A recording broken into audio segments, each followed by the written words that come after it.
I'm Josh Allen, and welcome to the Baked In Podcast, where I sit down with industry innovators to uncover the unique ideas and values that are baked into their businesses and have led to extraordinary success. Today, we're celebrating episode 75. 2 years of talking to some amazing folks about growth and leadership and failure and values. This podcast is presented by Busey Bank, my banking partner for my business and personal needs since 2007. Busey understands the importance of putting your money to work for you. From their business checking and savings accounts to fraud protection and receivable services, Busey is by your side. Rely on their experts to secure and streamline your operations and help you maximize value and minimize costs, so you can focus on running your business and bringing your vision to life. Discover how Busey Bank can support your business at busey.com/business. First, let me take a moment to say thank you to all of you, our listeners, for being a part of this journey. Your support, encouragement, and shared enthusiasm for these conversations has been instrumental in getting us this far.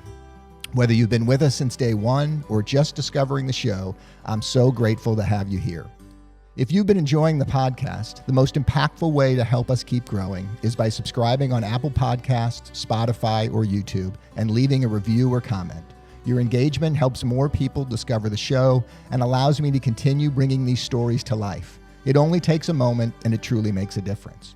For this special episode, we're taking a look back at some of my favorite moments from the first 2 years of the Baked In podcast. I'll be sharing highlights from conversations that resonated with me, moments that made me think, laugh, or see things in a new light. It's a chance to reflect on the journey so far and revisit the wisdom of some of our incredible guests. So whether you're listening on your commute, during your workout, or with a cup of coffee in hand, I hope you enjoy this celebration of the insights, stories, and inspirations that have shaped the Baked In podcast. Let's roll. First up, Gerard Kraft from Niche Food Group. He joined me early on episode 3, and like what has come to be a part of many of the episodes, we talked a lot about failure. And Gerard is somebody who embraces failure as an opportunity to grow. He's even got it listed as one of the core values of the Niche Food Group. And it was really refreshing to hear his thoughts on that. So Gerard, kind of returning to this idea of courage, and maybe as it relates to the notion of failure. You've closed, or I could use the word pivoted, a few concepts since opening your first spot in 2005. In full disclosure, I have opened and closed 3 cafes and 1 wholesale bakery in Kansas City. So I've been a big believer in the kind of Wayne Gretzky idea of you miss 100% of the shots you never take. But how do you look at the ones that didn't make it? Yeah, I actually was speaking to a group of young kids from some school the other day. And I said, make sure that you hold your failures close. I said, that's kind of like a whole nother level of equity, failure capital that you have, because, that's something nobody else has, right? That knowledge base that you can then use to build everything else you do. And I think we use that a lot. And failure is our number 3 core value. Not that we want people failing all the time. I mean, obviously failure sucks. Nobody wants to fail. Don't fail. But it's important to recognize when you do and learn from it and use it to kind of catapult everything else, as opposed to just kind of hold you down and suffocate you. Sort of sticking with challenges and things that people kind of came up against, we had an opportunity to sit down with Jason Bachman on episode 36. And Jason has Strange Donuts and also Up Late. And Jason talked a lot about struggling to let go of the daily responsibilities, really at the donut shop, of mixing, of shaping, of frying donuts, even 10 years into his business. And it was really insightful to kind of hear him talk about how hard it was and how much he knew it was holding him back, but how much he was hanging on. And so many of us hide behind the minutia of our businesses because it's really safe there. And Jason really addressed it with a lot of candor. So right now, I mean, I'm 10 years in on Strange Donuts, and I stopped a few months ago going in to physically make the donuts. How does that feel? I feel like a loser. I really do. I'm like, I'm doing other things. I'm doing things that are more valuable to me in my business than going in and making the donuts. And the truth So is, up until a few months ago, you were making donuts how many days a week? 7 days a week? I would go in 5 days a week. 5 days a week? Right. Run the whole shift or just help? Both. I mean, some days I literally, Sunday into Mondays, we don't sell a lot of donuts. Right. So I would go do that myself. Right. And Monday into Tuesday I would, and then Thursday, Friday, Saturday I would. And so, because you liked it, because you couldn't hire anybody to do it, because you thought you could do it better. Like, why? So I did that one during COVID. I started being afraid of losing everything, and I was like, I need to make sure that this is right, done well, and done cheap. Like to where I can afford it. And so I did it myself, and I hung on to that for too long. Like I got stuck fighting, and playing defense and not looking for opportunities to advance the business. And so some of that was a problem that I was doing it that way. Some of it was, there's when you have a business or, there's a million things to do a day. If you do a million things, there's a million more to do tomorrow. And there's like, it's cathartic to have a thing finished. And so like to start, mixing the yeast and doing all this stuff to see it all the way through and then wipe my hands and be done was like therapy for me. Yeah, you're preaching to the choir. I mean, I get it. And it's the easiest place to hide, right? Right. Like, yeah. And it turns into that. It turns into hiding. I'll tell you this, man, I went into the store. This is a couple weeks. And of course I'm like, man, I'm going to hire a couple more people to replace me and I'm going to go broke. Is what I thought. And I drove up to the store and there was this anxiety in me that I'm going to show up to the store. It's going to be filthy. The donut, everything's going to look like crap. The reality is like I walked in and it's all clean and they were doing better than I could. Because their attention wasn't divided, right? And I'm like, they're making not better answering product. the phone and talking to the bank and right. And so I was like, man, I should have done this. No, I couldn't have done it a long time ago. It took what it took, whatever. Right. But so some of that keeps me up a little bit. It's still new to me to not have flour on my pants and stuff. One of the most really insightful conversations I had was with Brian Lagerstrom, the YouTube chef from St. Louis who's got over 1 million followers. And that was on episode 30. And it sort of continued with this idea of challenges and really challenges of control. And Brian has struggled a lot with the YouTube feedback loop and some of the metrics of growth. He kind of talked about it being like a slot machine and how hard it was. And he's such a thoughtful guy, and his insights on an industry that I really knew absolutely nothing about was really super cool. And it's hard for all of us not to look at daily metrics or sales or social media engagement or customer counts and not get too wrapped up in all of that emotionally. It's hard, right? I honestly, dude, to be totally frank with all of you guys, like I have seen a therapist about this exact thing because letting go of control is very difficult for me. Because I like the product, it's such a personal product. And well, I mean, you are the brand, right? I mean, it's Brian's YouTube channel. It's what you're bringing to the world. And look, I mentioned my kid. I mean, my son is way too deep into checking every 15 minutes if one more person in the world has decided to subscribe to his channel. Like I can't even imagine it at a scale that you're dealing with and how you can separate yourself from that and recognize the value of what you're bringing and YouTube has turned the phone into a slot machine with the YouTube Studio app. Like it has the same reward frequency in a way. Like you refresh it and it's like, oh, the video is 2 out of 10, meaning that it's the second highest performing video out of your last 10. You feel good. Right. 2 out of 10 is good. But it's like, oh, it went down to 3 out of 10. You're like, oh shit. Now I got to like check it. Oh man, maybe it'll go back up to 2. Maybe, or no, it dropped to 4. You know what I mean? So it's like this emotional thing. And I'm trying to become more mature about it and not care as much. The more time goes on, like I mentioned earlier in the conversation, the whole point of me kind of leaving the restaurant industry was to achieve a level of financial freedom so that I had more autonomy. And I've saved a lot of money over the last 5 years since leaving Loafers.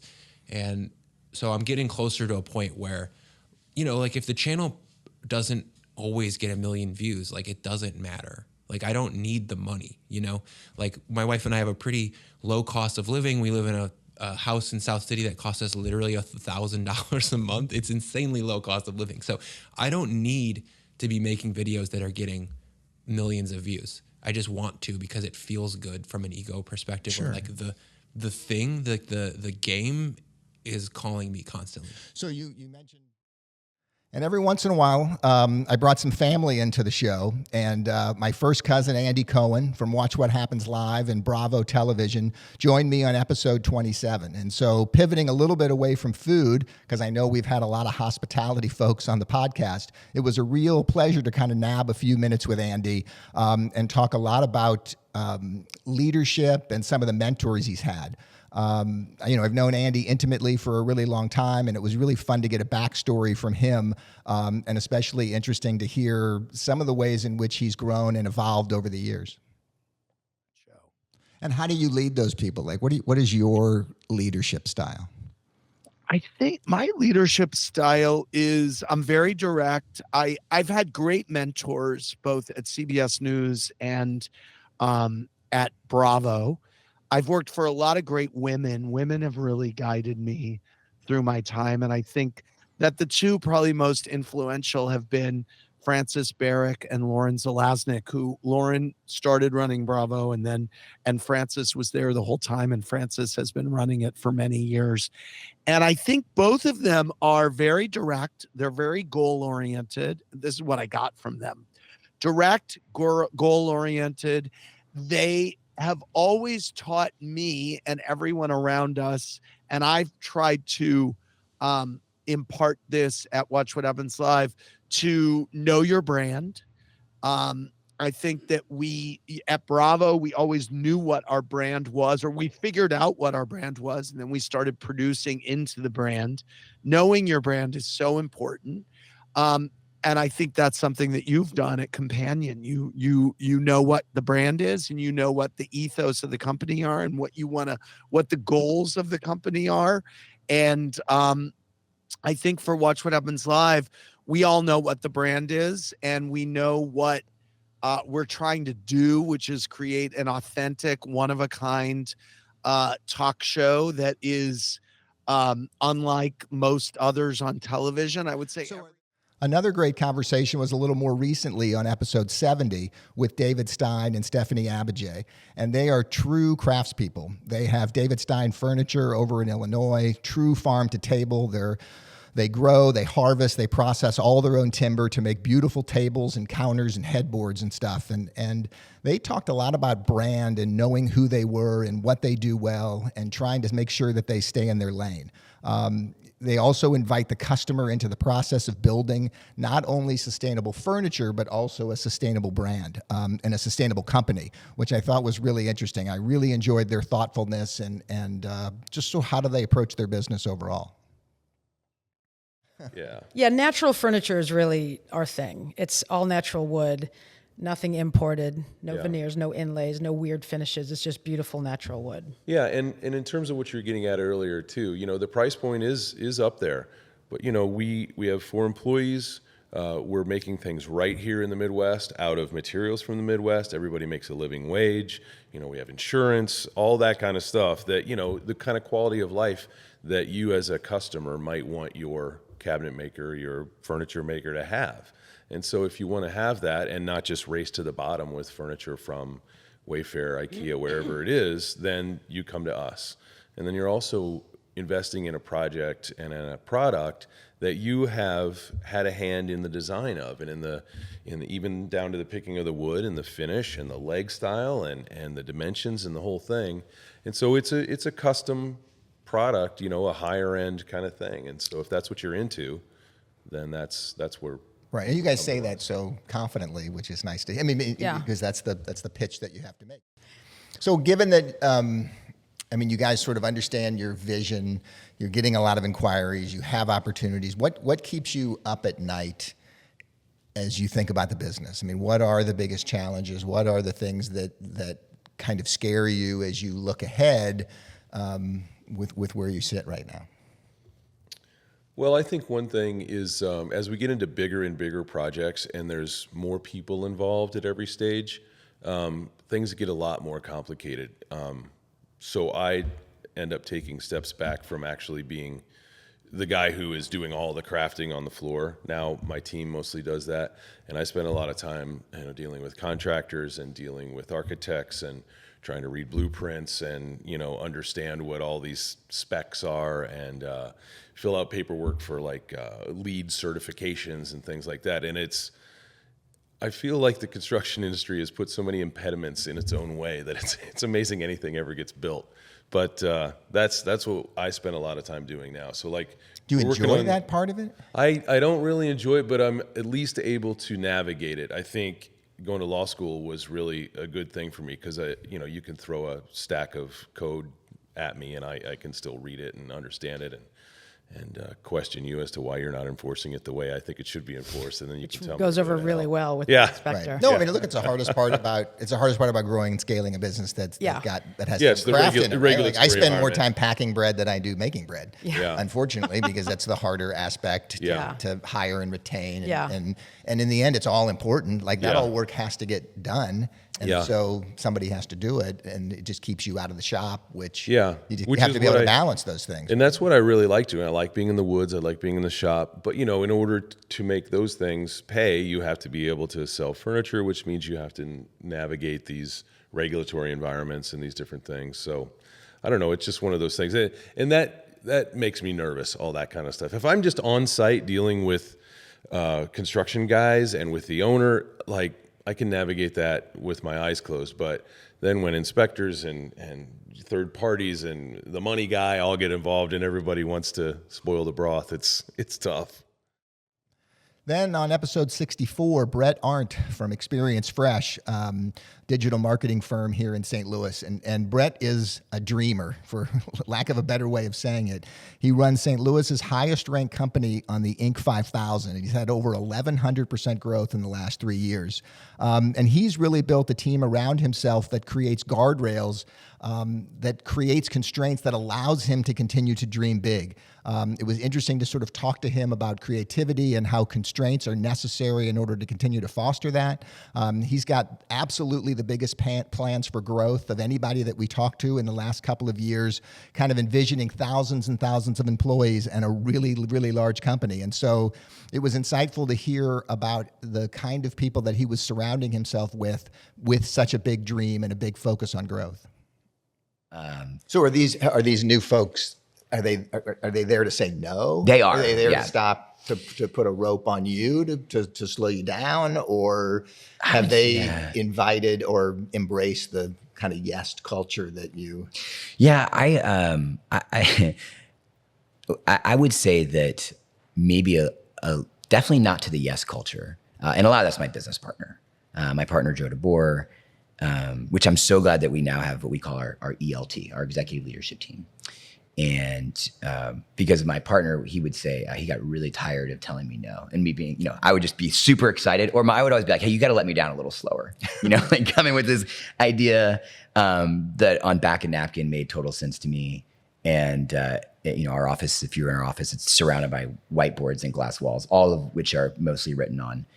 And this operational team really, in same way that we take on a project and we're dreaming with a client, is that they say, okay, Brett, don't stop dreaming. Like, don't do things that don't make sense, but we're going to put a little bit of constraints around it, right? And creativity, Ed Catmull, right? Creativity Inc. It's like creativity without constraints, like isn't creativity, right? Like you have to have constraints. And for us, we put 2 key constraints in our processes: time and budget. And so the same thing goes with us on the growth side. Like, yes, you can grow in these channels. Yes, you can look at amazing agencies to partner with or even acquire. Yes, you can look at projects that have amazing runway but might not make sense right now, but let's do them within the constraints that you can dream in.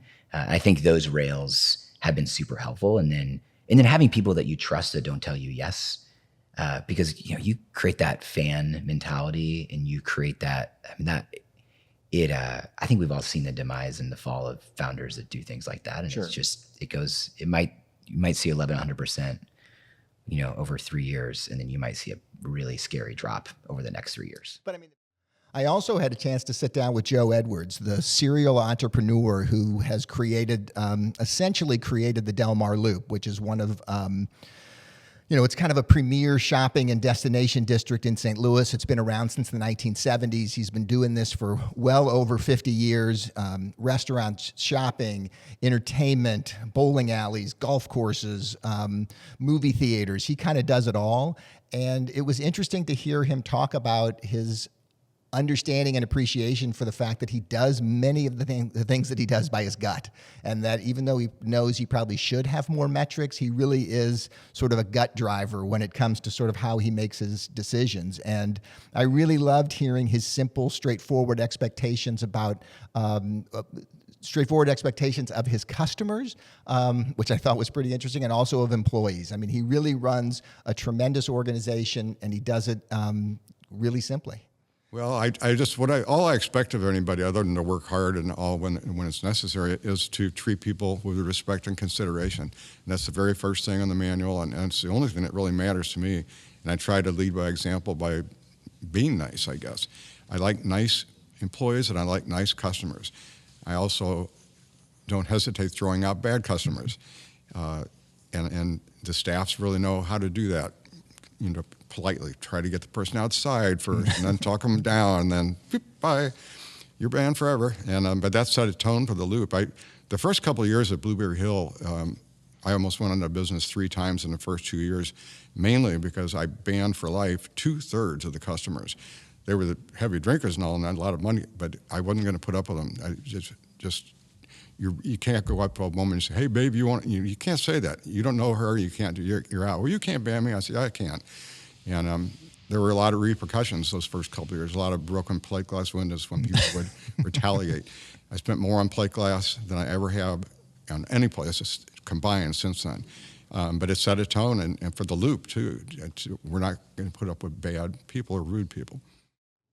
Kind of pivoting a little bit back to food again, I had a chance to talk to Kevin Nash, and again, pretty early, episode 6. Kevin is a chef, restaurateur, one of the most successful guys in St. Louis, a tremendous business person, and a really good friend of mine. We lived across the street from one another for 12 years in Clayton, and I know him really well. And we talked a little bit about metrics on the show, and he kind of surprised me. He kind of pulled a metric out where he, what we call the linen metric. He pulled that sort of out of his head as we were talking, and it was born out of a lack of information about how others in the industry were doing, because it was pre-social media. It was early on, I think 2004, 2005 with his business, and he was really trying to understand what was going on in the rest of St. Louis. And so he improvised, and I think it's exactly the kind of really fun, insightful things that we've been able to pull out of folks during these episodes.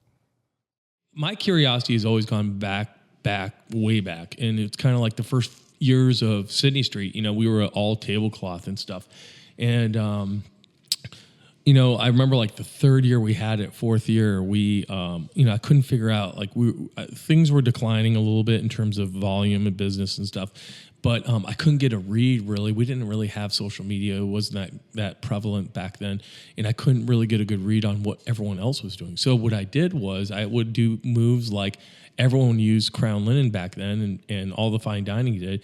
And so I would count my bags, because who's going to throw away linen? So I would say, "Hey, listen, Tony," that was our linen guy back then.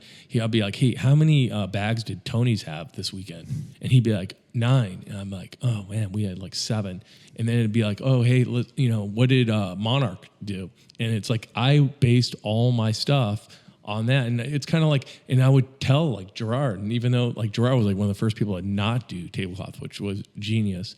And I love Crown Linen, and I'm just like, but it changed. But I think that, there's so many ways to get creative, like figuring out what your peers are doing and stuff. But more importantly, I think people just need to focus on what's going on in those 4 walls in their building. And Sticking with food a little bit, I also had a chance to talk to another really successful restaurateur, Matt McGuire, who has a couple of concepts here in St. Louis, and that was on episode 39.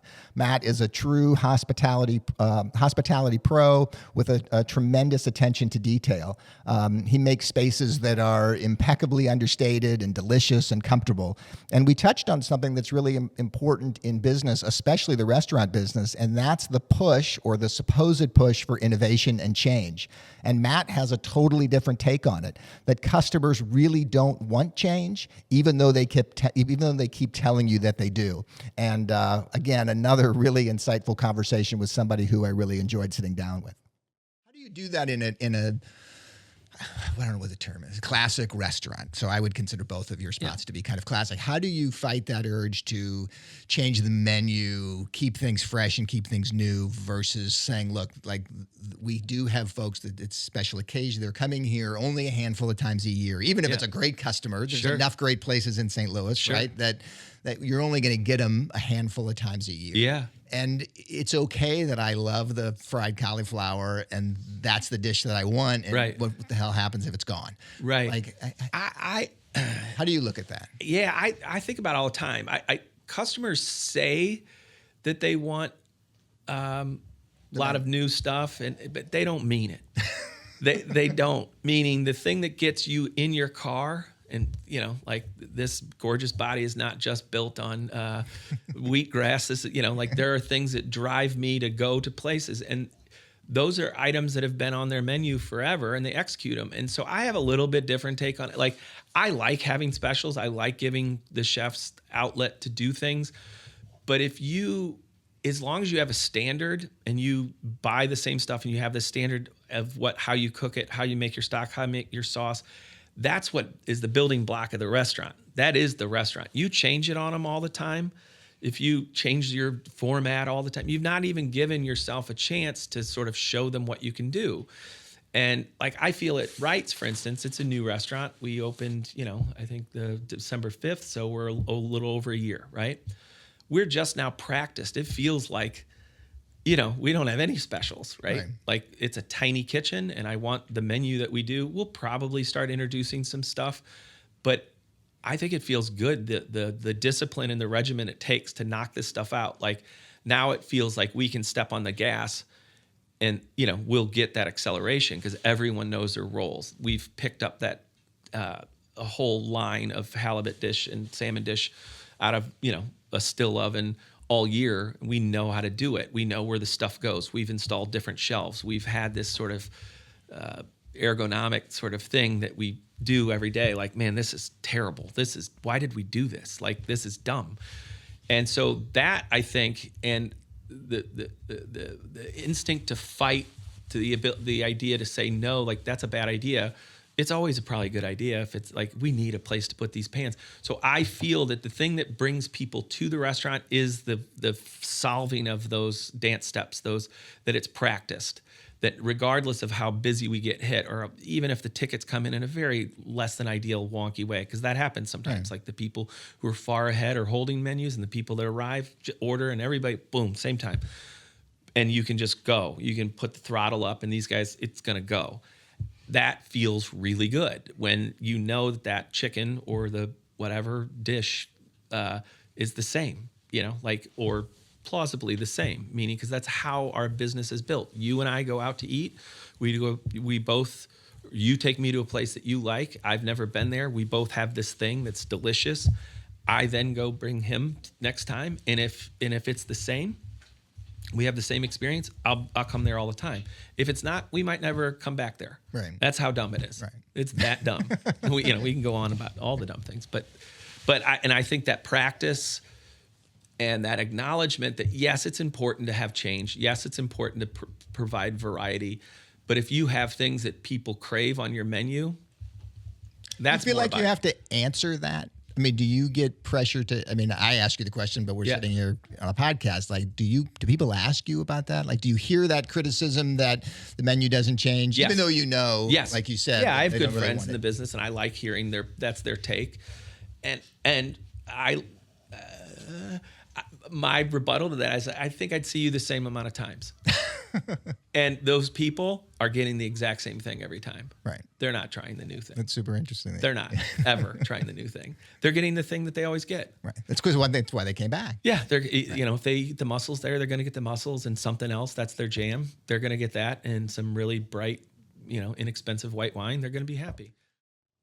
On episode 62, I had a chance to meet and sit down with Meredith Knopp from the St. Louis Area Food Bank. And my bakery companion has been involved with the food bank for a long time, but I was really, really taken by her enthusiasm for the work that she does and for the organization that she runs. I candidly, so much so that my bakery has committed to donating $50,000 in bread and baked goods in 2025 in celebration of their 50th year of impact in the St. Louis community. And really, it was fun to tease out her thoughts on leadership and, more importantly, core values. And what I always want to know is sort of how can I take some of these lessons into my own business? And we ended up talking a little bit about how she brings her core values to life in day-to-day operations. And I thought it was great. Can we talk a little bit about yours and the value and sort of the way in which you lead through those core values? Sure. So we actually came up with these core values when I joined the organization in 2018. So we like to say that our team is a bunch of stars, right? So we kind of anchored off of that star to be our acronym. So we have stewardship, team, agility, and respect. And candidly, it really talks about just how we do business every day, right? So stewardship is how we make people feel, right? Our donors, our volunteers, our neighbors. And we want to make sure that we're stewarding them well. We want to make sure that if a donor gives us money, that we're honoring that intent, right? We're very, very proud of the fact that over 96 cents of every dollar goes right back into the community. That's almost unheard of nowadays. And then we talk about our team, right? We have a very, very laser focus on people first. So we want to take care of our team. We want to make sure that they're taken care of, but that also transcends outside the organization, right? All of our partners, they're part of our team, right? They are running these amazing food pantries on the front lines. We want to make sure they're taken care of. Agility, all I need to say is the pandemic, right? We had no time to prepare for that. And we had to figure out to double what we were doing overnight. And so we just kind of had these simple goals. I told the team, we're going to stay healthy and we're going to keep the doors open. And in the beginning, it was like, well, how do we do that? Well, we didn't even know what a COVID was, right? And so you have to have that agility to pivot and never get too comfortable with what you're doing or say, oh, we spiked the football there, we're done. You're never done. And so you have to be flexible to the situation, to the community, to the environment, to the landscape, to the political climate, everything that's out there that's going to affect what we do. Respect is very important. And we started actually with that golden rule of, treat others, how you want to be treated. We actually evolved to say, we want to treat others how they want to be treated, right? Because everyone is unique. And so far be it from us to assume that we know what someone needs or what somebody wants. And so it's about listening. It's about being humble and understanding that we all have our perspectives and our life's experience, but that's one. But we go out into a community with hundreds of thousands of people. We have to really be listening and treat them how they. Yeah, especially when you're talking about different ethnicities and nationalities and those kind of communities, because we have, I think, 8 different languages spoken on the bakery floor, and it's a real challenge because the nature of work to people is different. The nature of community, to your point, is different, and food, and it does take an awful lot of energy and an awful lot of listening. So, how do you bring those core values to life in your leadership? I think it's one of the things that I love for these conversations to be is a way for other leaders and founders to sort of figure out how to take lessons and apply them. And so you have these great core values that are great talking points. They probably look pretty on the wall, but how do they live and breathe every day? Do you do things to reinforce the conversation?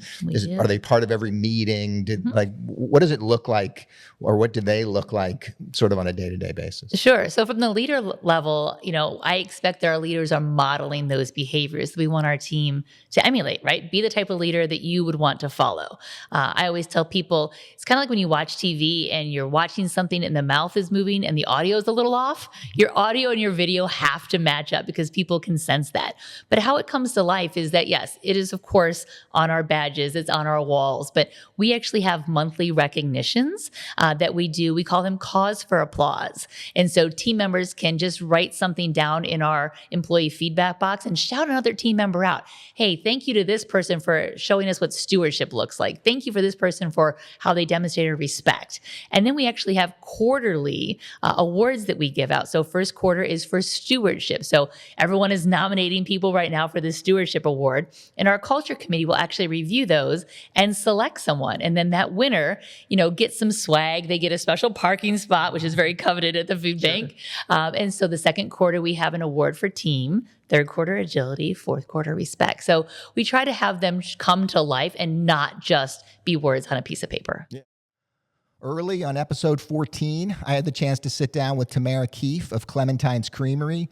Tamara runs the best ice cream shop, one of the best ice cream shops in the country, consistently voted some of the best ice cream flavors in the country and all kinds of awards. And she's a super capable leader with loads of experience really before she opened the ice cream. She had a lot of CPG and manufacturing experience, so she brings a wealth of information. But like many of us, she kind of struggled out of the gate to find her footing and to relate to her people.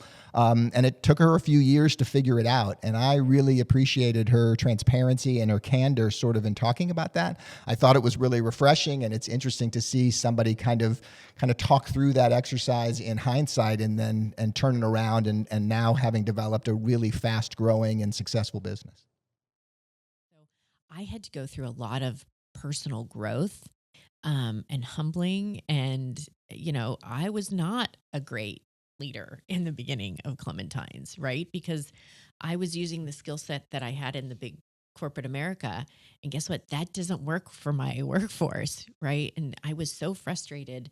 And, I fired people all the time and I just didn't understand. And it was just, I was banging my head against the wall of like, why isn't this working? We have the best product, right? We have this great customer experience. And I was just like frustrated all the time. And I think, thanks to EO and other entrepreneurs, once I realized that I was the problem, my whole world changed. Because so was that the biggest challenge was that change of yourself? I mean, it wasn't finding a market or producing a good product or scaling up the production. Was that not it as much as? No, because I think I knew how to do all those things. I came from the food industry, so I understood manufacturing, understood food safety and, traceability, all those things. I understood high quality ingredients. I knew I've been making ice cream my whole life, so I knew how to do that. I fairly understood how to scale at that smaller level, so those things were good. I knew I had the best product, right? That was without a doubt. It was the build the business. How do I inspire people? How do I get people to show up every day? How do I encourage people and make sure that we're making a consistent product, every single day, every single time. And so it was more about me and my leadership style was definitely a defining transitional moment for me is once I felt and understood that, like I said, that I was in control of how I acted and what I thought and what I understood and how I could have empathy. And it wasn't really about me. It was about my team. And I think that was probably year 2 to year 3 is when I finally got it. And my life just got so much easier and better. Not that I still didn't have certain thoughts. I just figured out how to manage my life and our workforce so much better, right? It was more real and it was more raw and it was more purpose driven. And finally, last Christmas on episode 30, I had a chance to sit down with my sister Jody, my partner for the last 31 years with the bakery, somebody that I love deeply and care about. And it was a little bit bittersweet in that we were reflecting on our mom. Our mom at the time was battling ALS, and ended up passing away not very long after the first of the year.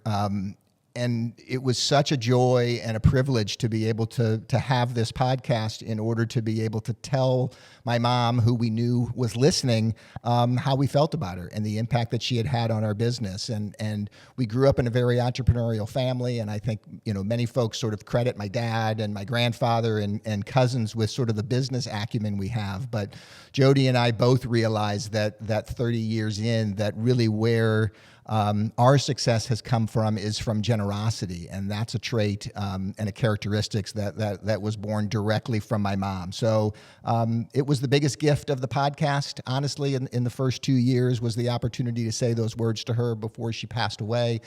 We still love her. I still love her to death, and she continues to be an inspiration for a lot of things that we do. So I'm glad we had a chance to talk about her and celebrate her for a minute. Well, the one other thing that I wanted to touch on today, because we're both kind of dealing with it, it is the holidays. We are releasing this during the holidays of 2023, is that mom's not doing so well, diagnosed with ALS within the last 12 months and fighting a horrible battle that from an insidious disease. And I guess where I wanted to go with it, and you started to go earlier, and I kind of let the conversation keep going, is that Dad, obviously, and the folks that ran Allen Foods, so our dad, our grandfather, our great-grandfather, our uncles, some cousins, really get a lot of credit for the business acumen that we have and sort of the way that we approach the business from a leadership perspective and some of that. But I think that, at least for me, as I've been reflecting most recently, that Mom deserves this unbelievable amount of credit from her kindness and her generosity. And I don't think we survived 5 years without Dad's guidance and leadership, but we certainly don't survive 30 without being able to bring some kindness into what we do. And I don't know, what do you It's funny because when I reflect on it, and I've told her that I find myself every day doing things that I said I would never do, that she used to do, that I would make fun of. I mean, not, make fun of her doing them, just the way that she would give back to others and go out of her way, or say, oh, give that product away, it's okay. And I'm like, I'm not giving it away, that's profit. And now I'm like, you want a cookie, here's a free cookie. And I mean, I tell her these things. I say that all these things that she did are really now rubbing off on me. And there's so many times that I find myself doing things that she taught me growing up, or that I watched her do. And it's really more about make others feel happy, and it makes you feel happy. I mean, that's one of the biggest things that she taught me, do things to other people that you would want done to yourself, but it doesn't have to come back to you. You just, the happiness just is where you reap all the benefits. Yeah, I mean, there was never an expectation that it was going to come back. And I think that was the part as kids that we had a hard time understanding, you just gave that cheesecake away. You gave away a case of lobster tails. What the hell? What the hell are you doing? And now I do it all the time. But if that has to do with some of the success and what makes people happy when they walk through the doors, I mean, I had a lady come in here today and she's like, oh, I don't know. Do I want this cookie? Do I want that cookie? And I go, you want both? And she goes, no, I only want one. I go, you're going to buy one and I'm going to give you the other, because that's what Mom would have done. Right. I mean, that's, So that's what I do. I mean, I find myself doing a lot more of that, trying to pay more compliments to people and really go out of the way to make people feel very special when they walk through these doors. That's what she taught us. Yeah, and I mean, she always said you can never do a kindness too soon because you never know when too soon might be too late, which was a Ralph Waldo Emerson quote. It's no coincidence that my youngest kid is named Emerson, I think, from listening to her say that all the time. And yeah, and we've talked about it. Our core value, one of our core values, is nourish our community, and it's something that you've been incredibly, with Cardinal Glennon and with the Humane Society, which was a big part of her life, and the things that we've done and continue to do with Pedal the Cause and Chef Cycle, and because I think it all comes from that sense of generosity, and that one, there's joy in just being generous, and two, that it's the right thing to do, and that in many respects it comes back eventually. And I think we're seeing that in the way folks are reaching out to her right now, at a time that she certainly needs that, and Dad certainly needs that. I think we all need it right now. Thanks so much for joining me today. I can't tell you how much I've enjoyed sharing these insights from folks I truly admire. Be sure and follow the show in your favorite podcast player to be alerted to newly released episodes. And share a comment if you have any feedback or future contributor recommendations.